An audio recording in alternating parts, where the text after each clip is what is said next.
When did you realize your friends were just assholes? Leave a comment about your thoughts on the question. They only bothered with me when it suited them. I'd rather have nobody than have to deal with that. Same here, it was only ever out of convenience for them and not because they wanted to do anything. It was because they were lonely or sad. Don't need that in my life.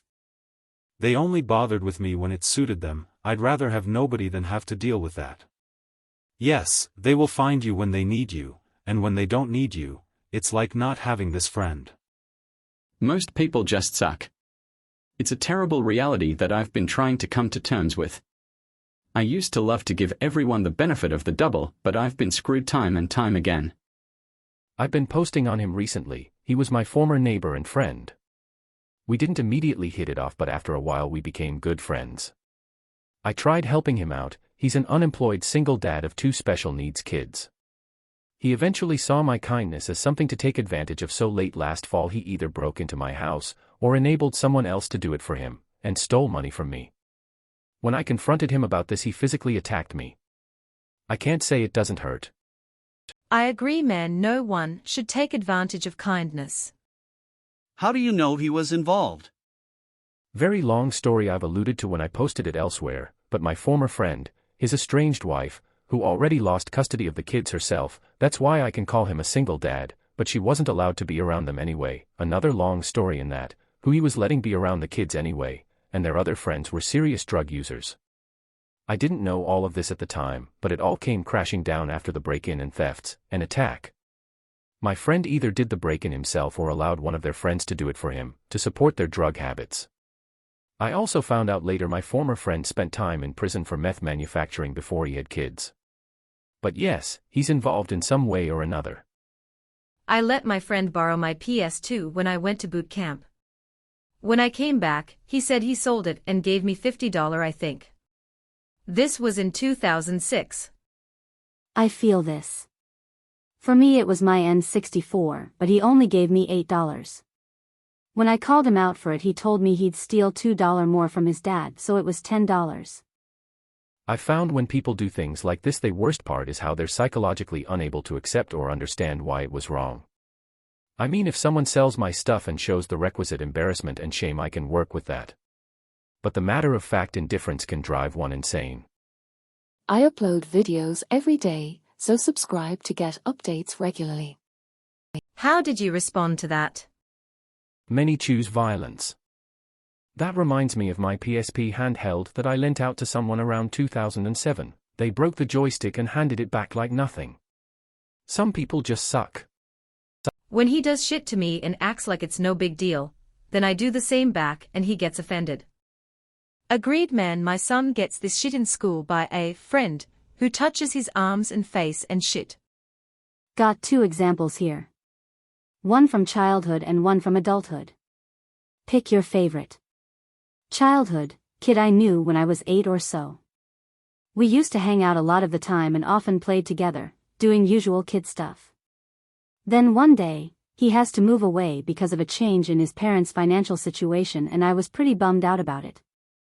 On the last day we were supposed to see each other, he hung out with someone else instead, and when tried to join them, he physically shoved me away and told me I wasn't welcome. That one stung.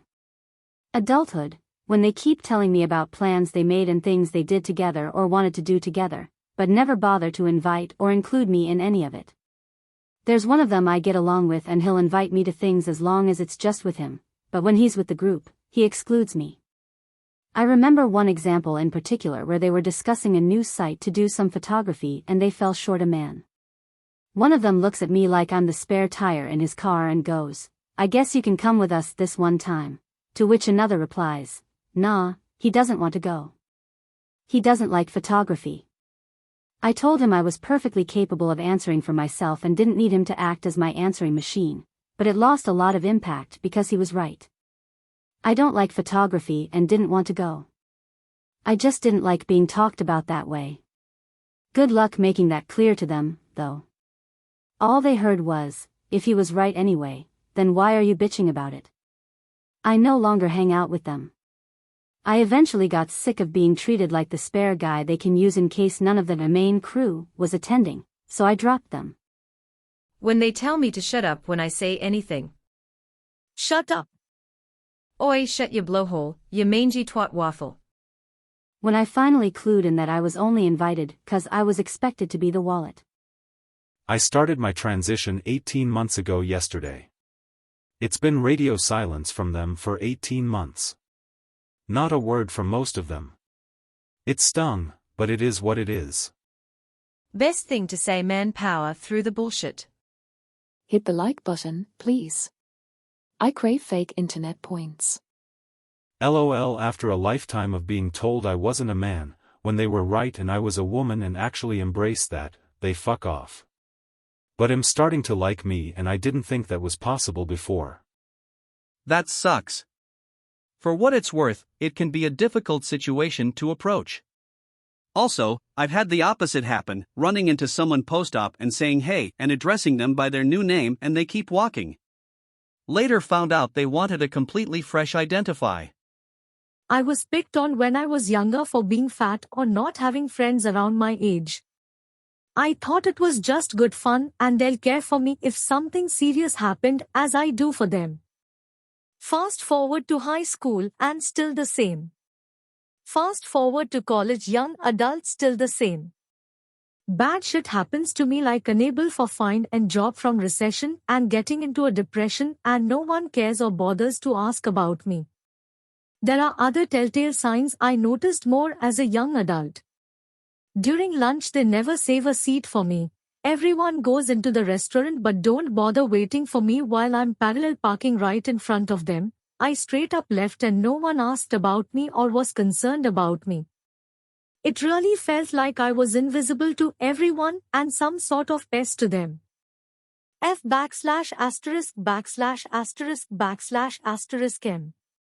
Another former friend always had bad luck. Someone is racist to him, treats him badly, almost gets killed on the highway, boss is mean to him, etc. I thought he just always had bad luck.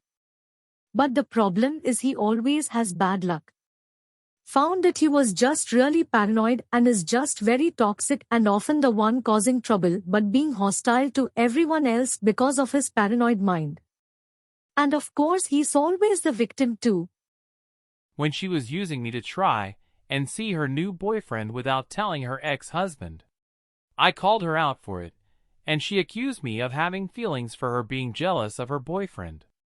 I just don't like being lied to and used, so I ended the friendship. Senior year for prom, I asked my friend group if they would like to come to my house and my mom would have made dinner for all of us. They said that they all had different plans already made. Turns out the different plans they all had was meeting at one of their houses to have dinner and get pictures beforehand. I found the pictures posted on Facebook when waiting in my car for the doors to open. I left an hour in. When they would gleefully bitch for hours about the person who wasn't there, and I would then fly into a blind panic every time I realized they were hanging out without me. Leaving and spending many years finding more mature friends was the best thing I ever did, even with the long period of loneliness straight after. Actually, I realized I was the asshole.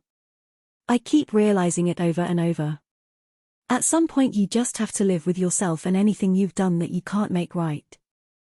The only good thing about depression is fair weather friends tend to fuck off when an episode hits. I've lost so many friends, thanks to that, but at least I know the ones I have left are ride or die. Tried to kick me out of our student apartment for the night so he could fuck his random hookup. We have separate bedrooms on opposite ends of the place and the walls were reasonably thick. There's no way I would have heard him, but that wasn't good enough. I wasn't even 20 minutes into what should have been an 8-hour sleep before a 12 shift when he barged my door open and told me to fuck off for a few hours. Cunt even knew I had work. Argument ensued and his hookup even got involved telling me to stop cock-blocking. Eventually I did get up and go to leave, but then they both said some sly remake, so I punched him in the balls so neither were getting any and left. I had these two friends once who regularly spoke badly about me behind my back. Still pisses me off. We only hung out when I had weed. Sometime in high school I realized I was only there to be the butt of the joke. If I was with one of them individually they were normal, but in a group setting I would just get piled on every time.